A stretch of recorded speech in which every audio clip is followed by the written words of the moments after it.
Good morning and welcome to the NROL-149 mission launch webcast. The Falcon 9 rocket carrying this morning's payload is currently awaiting liftoff from Slick 4 East at Vandenberg Space Force Base in California, just in about 8 minutes from now.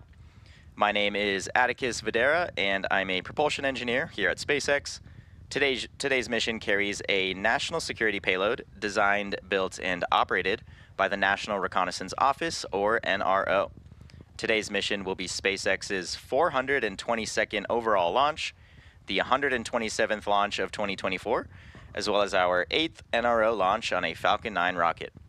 This mission continues the NRO's cutting-edge capability of building and developing the U.S. government's largest satellite constellation in history to deliver critical information that can only be obtained from the vantage point of space. Both the range and vehicle are currently healthy. We are on track for a liftoff at 5:19 a.m. Pacific time. It's also worth noting that we will not be showing any Stage 2 or payload deployment views at the request of our customer today. But for now, let's meet the vehicle and learn just a little bit more about the most flown U.S. launch vehicle ever, the Falcon 9 rocket. Falcon 9 is a two-stage rocket developed and manufactured by SpaceX, known for its safe, reliable, and cost-effective access to space. We just heard on the nets that engine chill has begun. Falcon 9 is also the first and currently the only orbital class rocket capable of reflight. Starting at the top of the vehicle is the payload fairing. The payload fairing is a protective shell that encases the payload or satellite being sent to space. And the fairings are made of a carbon composite material and have about a 17-foot diameter. And this creates the space to accommodate something the size of an average-sized fire truck. The fairing is made up of two halves and will separate and jettison away from the vehicle, exposing the payload once Falcon 9 reaches space. Continuing. Stage 1 RP1 load is complete. Just heard that we are beginning to load fuel on Stage 1. We just completed fuel loading on Stage 1. Continuing down the vehicle, we do have the second stage. The second stage is powered by a single Merlin vacuum, or MVac, engine, and this engine is optimized to perform in the vacuum of space. After stage separation, the MVac engine will ignite and carry the payload to its final orbit. The second stage is connected to Falcon 9 first stage by the black composite inner stage, and this houses the MVac engine and the systems that decouple the two stages during stage separation. Below the second stage is the first stage, and this is powered by 9 Merlin engines. These 9 Merlin engines provide the initial thrust to lift Falcon 9 off the ground and through the lower, thicker parts of the atmosphere. The lower part of the vehicle has 8 engines arranged around one center engine, and they are all collectively held in place by a structure we refer to as the octaweb. Each of these Merlin 1D engines delivers just about 190,000 pounds of thrust at sea level, and combined they give Falcon 9 a total 1.7 million pounds of thrust. Now, after stage separation, Stage 1, also called the booster, will return to Earth for Falcon recovery. 9 tanks are pressurizing for Stromberg retract. We will, of course, return the first stage to Earth for recovery and reuse on a future mission. And that will be landing on our drone ship, which you can see on your screen now. And the drone ship today is, of course, I Still Love You, currently stationed in the Pacific Ocean. Now we do land the vehicle with a combination of the Merlin sea level engines and the 4 titanium grid fins located near the top of the booster. And Stromberg retract has started. These will guide the vehicle during its re-entry and landing. Now you might have just heard that the strongback has begun to retract. Of course, the strongback, sometimes referred to as the TE, is that large truss structure that is stationed next to the rocket. Probably a little hard to see through the fog this morning, but we do have clamp arms which will open up around the top of the second stage just below the fairing, and those should be retracted at this point. Now the first stage is connected to a launch mount at the base of the TE, but the TE is hinged and does retract away from the vehicle in preparation for launch. The TE is designed to transport, raise, and support Falcon 9 at the launch pad, It's also equipped with umbilicals or flexible lines that are used to route the vehicle's fluids, power, and telemetry from the ground systems to the rocket and to the payload, and this is until Falcon 9 will switch to internal power and clear the pad. You might be able to see there the TE is now reclined away from the vehicle in preparation for liftoff. Now we're just getting towards the end of propellant loading, so at this point both the first and second stages are nearly fully loaded with 1 million pounds. Stage 1 LOX load is complete. There we go, we just heard stage 1 has finished LOX loading. Stage 2 should wrap up about a minute from now. The combined total propellant is about 1 million pounds of rocket-grade kerosene fuel and liquid oxygen. You might have noticed that there are some white clouds forming around the vehicle, and these clouds are comprised of the chilled gas above the LOX tank, and we vent that every now and then just to maintain pressures in the tank as needed.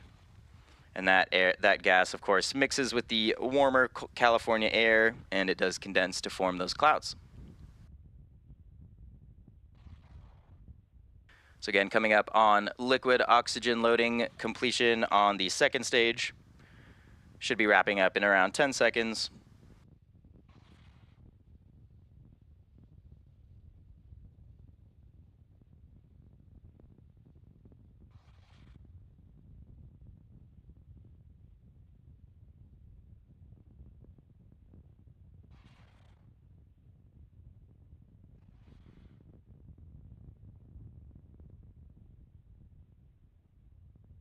Just waiting on that confirmation that LOX loading has completed on the second stage.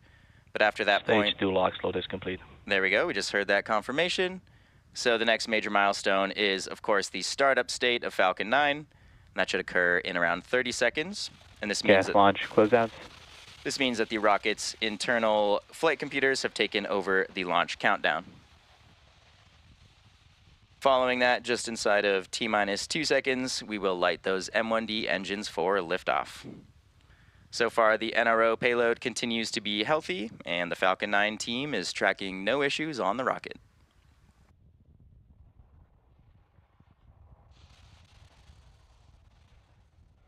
Falcon 9 is in startup. And with that, Falcon 9 has entered the startup state, so the internal flight computers have now taken over the launch countdown. Now we're just waiting for our go from our launch director. Launch director, go for launch. And there we go. We just heard the launch director give the final go for today's mission. At just around T-minus 30 seconds, all systems are go for launch of Falcon 9. T-minus 30 seconds. So for now, let's sit back and let's watch as Falcon 9 takes the NROL-149 mission to space.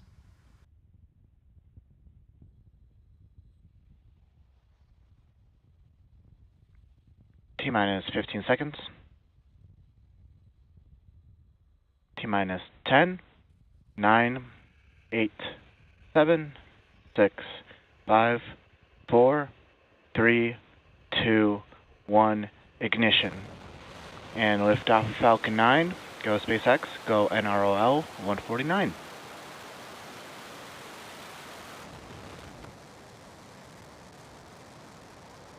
Stage 1 propulsion is nominal. Vehicle is pitching downrange.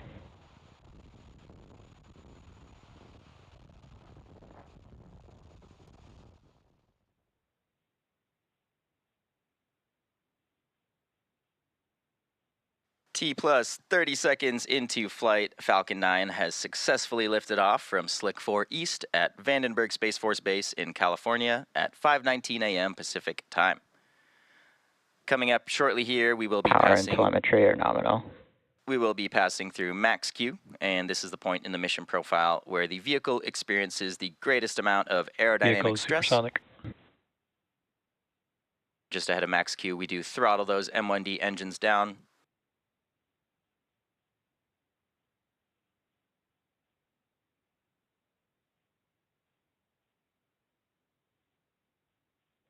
Max Q. And there's that call out for max Q, so we have now throttled the M1Ds back up to full power. Coming up next, we do have 3 events in quick succession. starting with MECO, followed by stage separation and SES-1. Main engine cutoff, or MECO, is where all 9 of those M1D engines shut down to slow the vehicle down. MVAC chill. Just heard that we are beginning the ascent chill for the MVAC engine. Of course, we do shut the 9 M1Ds down in preparation for stage separation. And then following that, the first and second stages will separate. After that point, the MVAC engine on the second stage will light, and that's sometimes referred to as second engine start 1 or SES-1. Now this burn on the second stage will last several minutes, and we use it to propel the second stage and the payload to our desired orbit. And in addition to those 3 major events, the fairing halves will separate from the second stage just about a minute after SES-1. Keep an eye out for those events coming up in just around 10 seconds.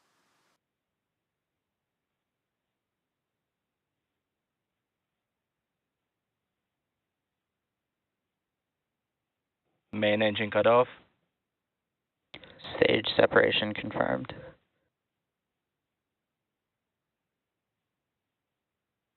MVAC ignition. And there we go. We just heard those 3 callouts back to back. Again, those were MECO stage separation and second engine start 1.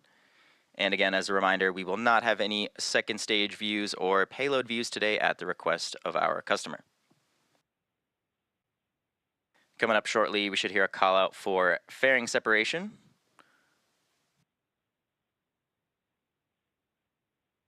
Fairing separation confirmed. And there we go. We just heard that call out of fairing separation. Both the fairing halves supporting today's mission are also flight proven. One half is flying for its 9th time, and the other half is flying for its 10th time today. And of course, we do attempt to retrieve the fairing halves for reuse as well once they fall back to Earth. And today we will be recovering them with our vessel Go Beyond, currently stationed in the Pacific Ocean.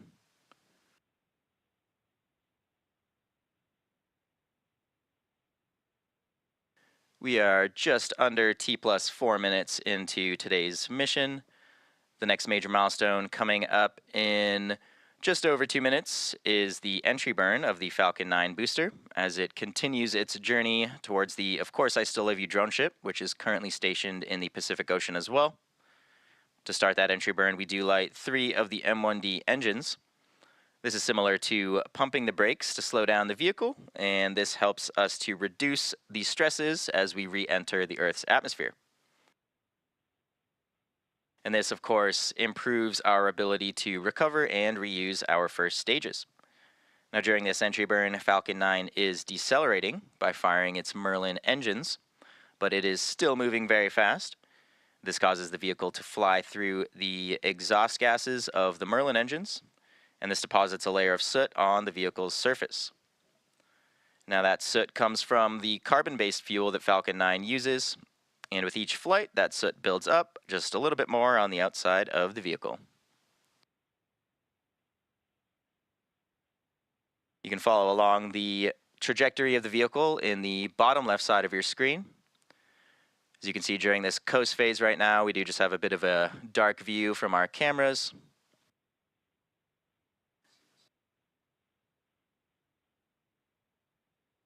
Today's Falcon 9 booster is flying for the 22nd time. This booster has previously supported Sentinel-6A, DART, Transporter-7, 2 other NROL missions, among many, many others. And again, the payload fairings are also flight proven, flying for the 9th and 10th times today. Of course, reusability is key to lowering the cost of spaceflight, and that enables more investment in critical space infrastructure, which in today's case is for national security. And while this booster is on its 22nd trip to space, we are working towards qualifying our fleet of Falcon boosters and fairings to support up to 40 missions each. And increasing Falcon's flight count will provide valuable information on repeated reuse, as well as being a critical element for making life multiplanetary with Starship. Just starting to get some views of the sunrise here from the first stage up in space. Stage 1 entry burn, start up. And there's confirmation that we have begun the entry burn. So as you can see in the telemetry on the bottom left side of your screen, we are now rapidly slowing the vehicle down in preparation for atmospheric re-entry.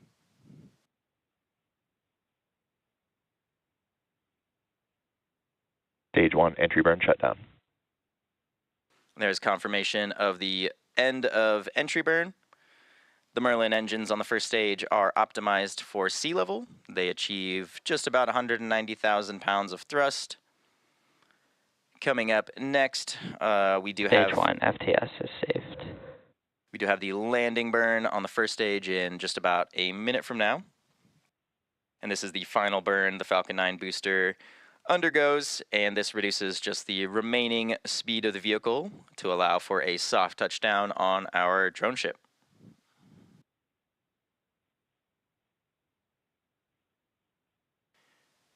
You might be able to see those titanium grid fins have now deployed and are helping guide the vehicle back towards the landing site. Stage 1, transonic. Stage 2 FTS is saved. Coming up on the landing burn in just around 20 seconds or so. Again, keep an eye on that telemetry in the bottom left side of your screen.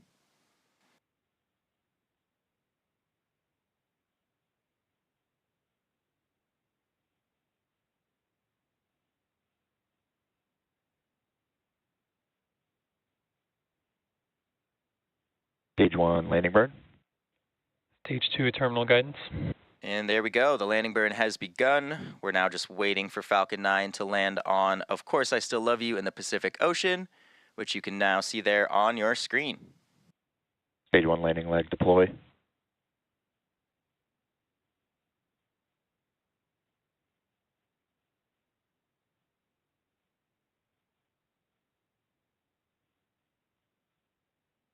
Stage 1, landing confirmed. And there we go. With that confirmation, that marks a successful landing of another Falcon 9 rocket. That was the 22nd launch and landing for this particular stage. And this landing marks SpaceX's 384th recovery of an orbital class rocket, and that includes first stage landings for both Falcon 9 and Falcon Heavies. And we did just hear that MVAC has shut down as well. This was the 127th mission for SpaceX this year. And great news there, we do have a nominal orbit insertion, but again, as a reminder, we will not be showing any stage 2 or deployment views at the request of our customer. So with the successful landing and orbital insertion for Falcon 9, we will be bringing today's webcast to a close. Thank you to the National Reconnaissance Office for entrusting us with today's mission.